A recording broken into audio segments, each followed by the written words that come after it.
उसके बाद हमारे पास क्वेश्चन नंबर 3 है। क्वेश्चन नंबर 3 की स्टेटमेंट ये है, find the equation of a circle.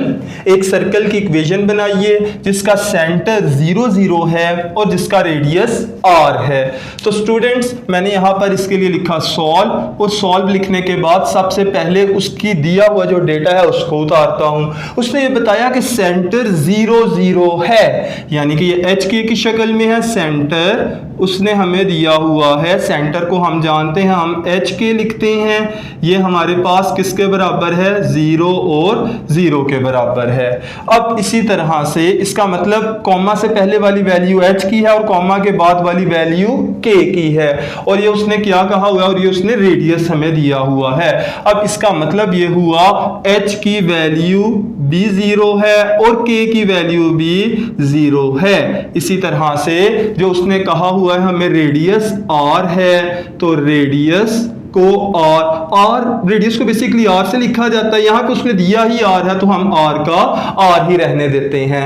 अब स्टूडेंट्स यहाँ पर मैं इक्वेशन ऑफ सर्कल लगाता हूँ, वो इक्वेशन ऑफ सर्कल जिसका सेंटर h और k होता है, यानी कि मैं standard form of equation of circle लगाने लगा हूँ। ठीक है, मैं यहाँ पर लिखता हूँ as standard form of circle. Circle की स्टैंडर्ड फॉर्म क्या होती है? सर्कल की स्टैंडर्ड फॉर्म होती है x माइनस h का whole square plus y minus k का whole square and this is equal to r square. Students ये मैंने स्टैंडर्ड फॉर्म लिख दी। अब इसमें वैल्यूज पुट कर देता हूं कि h की जगह पर 0 और k की जगह पर भी 0 by putting the values, by putting given values.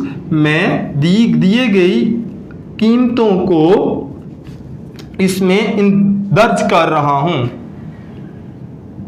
अब स्टूडेंट्स ये देखिए x वैसे का वैसे ही, माइनस h की जगह पर 0 आ जाएगा, x माइनस 0 का होल स्क्वायर। इसी तरह से प्लस y माइनस k का मतलब 0, y माइनस 0 का होल स्क्वायर। और ये किसके बराबर है? ये बराबर है हमारे पास r स्क्वायर, और r की कीमत तो r ही है, लिहाजा इसको r का स्क्वायर ही रहने दिया।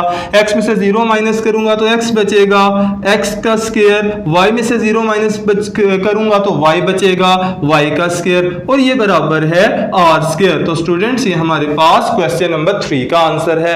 क्वेश्चन नंबर 3 के बाद मूव करते हैं क्वेश्चन नंबर 4 पर। इसकी स्टेटमेंट ये है, find equation of a circle. Equation of circle बताएं जिसका सेंटर -3 और 4 है, जबकि इसका रेडियस भी 4 है। तो स्टूडेंट सबसे पहले मैंने यहाँ पर लिखा सॉल्व और उसका दिया गया डेटा उतारता हूँ। सेंटर उसने हमें दिया है -3 और 4, तो मैंने लिख दिया सेंटर, जिसको कि h और k लिखा जाता है, ये किसके बराबर है? -3 और 4 के बराबर है। जबकि उसने रेडियस क्या दिया है? r की वैल्यू उसने 4 के बराबर दी है। अब कॉमा से पहले वाली वैल्यू h की है और कॉमा के बाद वाली वैल्यू k की है। दिस इंप्लाइज दैट कि h की वैल्यू -3 है, k की वैल्यू 4 है, जबकि r भी हमारे पास 4 के बराबर है। अब स्टूडेंट्स ये वैल्यूज हो गई। हम लोगों ने लगानी कौन सी फॉर्म है? जी बिल्कुल, हम लोगों ने स्टैंडर्ड फॉर्म लगानी है। आप यहां पर लिख दीजिए as standard form of circle. Standard form of circle हम लोग ये लगाने लगे हैं। तो स्टैंडर्ड फॉर्म ऑफ सर्कल क्या है जी? स्टैंडर्ड फॉर्म ऑफ सर्कल के मुताबिक x माइनस h का whole square plus y minus k का होल स्क्वायर, ये बराबर होता है r स्क्वायर के। अब स्टूडेंट्स ये देखिए x वैसे का वैसे ही, अब वो वाली जो वैल्यूज हमें दी गई हैं हम लोग इसमें पुट करने लगे हैं by putting given values, by putting given values। अब स्टूडेंट्स ये हम लोगों ने h की जगह पर -3 रखना है, x माइनस h की जगह पर -3 रख दिया, और इसके बाद आप ये देखिए ऊपर होल स्क्वायर वैसे का वैसे ही। आगे आ जाए y माइनस के है, y माइनस के की जगह पर k की वैल्यू यानी कि 4 आ जाएगा, इसका होल स्क्वायर, और ये बराबर है r का स्क्वायर यानी कि 4 का स्क्वायर। अब स्टूडेंट्स ये देखिए माइनस माइनस प्लस हो जाएगा, तो यहां पर आ जाएगा x प्लस 3 का होल स्क्वायर। इसी तरह आ जाएगा y -4 का होल स्क्वायर और ये बराबर है 4 का स्क्वायर यानी कि 16। स्टूडेंट्स अब इसका a प्लस b का होल स्क्वायर इस पर अप्लाई कर देता हूं तो वो आ जाएगा a square plus 2ab 2ax है और b 3 है प्लस b का स्क्वायर यानी कि 3 का स्क्वायर। ये स्टूडेंट्स पहले वाला फॉर्मूला अप्लाई किया। अब आगे a माइनस b का होल स्क्वायर अप्लाई करता हूं जो कि होगा a square minus 2ab ay है और b की वैल्यू 4 है प्लस b का स्क्वायर जो कि बराबर है 16 के। अब स्टूडेंट्स इसको थोड़ी तरतीब दे लेते हैं। सबसे पहले स्क्वायर वाली रकमें लिखेंगे, फिर x और y जिनकी पावर 1 हो वो लिखेंगे और आखिर में कांस्टेंट रखेंगे। हम लोगों ने लिखा x स्क्वायर ये ले लिया, फिर यहां से वाई स्क्वायर उठा लिया, X square plus Y square plus 2 3 6 तो यहां पर बचेगा 6x। ये हम लोगों ने x वाला ले लिया। अब इसके बाद यहां से y वाली रकम ले लेते हैं, -2 4 8y तो यहां से आ जाएगा 8y।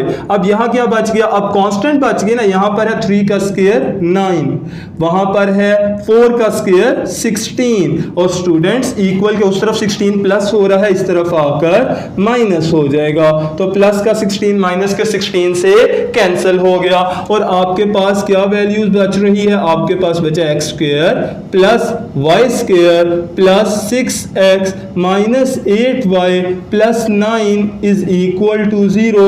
और तो स्टूडेंट्स ये हमारे पास क्वेश्चन नंबर 4 का आंसर है जी। तो स्टूडेंट्स उसके बाद क्वेश्चन नंबर 5 की स्टेटमेंट ये है, find the equation of a circle with centre at origin and the radius is 1/2।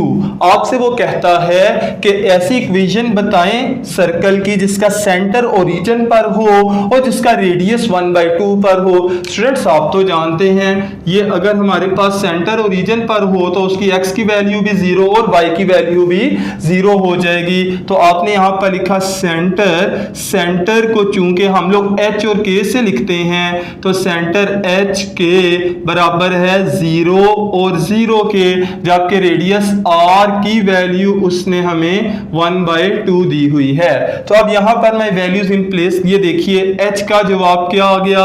h का जवाब कॉमा से पहले वाला है 0, k की वैल्यू कॉमा के बाद वाली है k भी 0, जबकि r हमारे पास 1/2 के बराबर है। स्टूडेंट्स ये हम लोगों ने वैल्यूज निकाली h के और r की।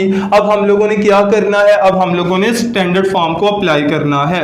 मैं ये वैल्यूज पुट कर देनी है as standard form of a circle. हम लोग जानते हैं सर्कल के स्टैंडर्ड फॉर्म से क्या मुराद होता है। इसका मतलब होता है x माइनस एच का whole square plus y minus K का होल स्क्वायर और ये बराबर है r स्क्वायर। स्टूडेंट्स अब ये जो वैल्यूज निकली हैं इसको इन प्लेस कर दें बाय पुटिंग वैल्यूज। अब स्टूडेंट्स ये देखिए x वैसे का वैसे ही h की जगह पर 0 आ जाएगा, x माइनस 0 का होल स्क्वायर प्लस दरमियान में y माइनस k की जगह पर फिर 0 आ जाएगा, y माइनस 0 का होल स्क्वायर बराबर है r का स्क्वायर। r का मतलब 1/2 तो 1/2 का स्क्वायर। अब स्टूडेंट्स ये देखें x में से 0 निकाल दें, x बचेगा तो ऊपर है स्क्वायर x का स्क्वायर। इसी तरह से y में से 0 माइनस कर दें तो y बचेगा और ऊपर स्क्वायर है तो y का स्क्वायर आ जाएगा।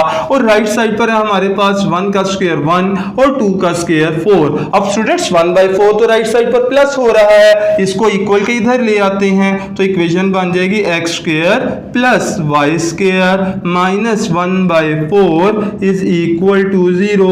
और स्टूडेंट यही वो इक्वेशन है जो कि रिक्वायर्ड थी।